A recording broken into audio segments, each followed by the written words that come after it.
মেদিনীপুরের মানুষের জন্য কি বলতে চান?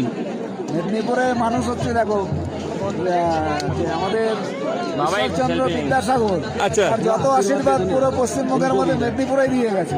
আচ্ছা তার জন্য যে হাল চালায় সেও বিয়ে পাস। আচ্ছা, ঠিক আছে।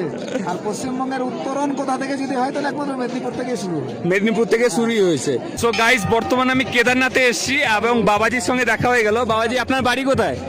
বাবার তো বাড়ি হয় না বাবা। না, বাবার তো বাড়ি হয় না, কিন্তু আপনি এত কিছু জানলেন কোথা থেকে? আমি আগে জব করতাম এগ্রিকালচার মার্কেটে। আচ্ছা আচ্ছা আচ্ছা, এগ্রিকালচার অফিসার আপনি? ছিলাম না, অফিসার না বাবা, ওর মধ্যে যুক্ত ছিলাম। আচ্ছা আচ্ছা, যে কারণে আমাকে সারা পশ্চিমবঙ্গের যেখানে যেখানে তোমার আছে না সবাই আচ্ছা কিষাণ মান্ডি আছে না, হ্যাঁ, সেসব জায়গায় যেতে হতো।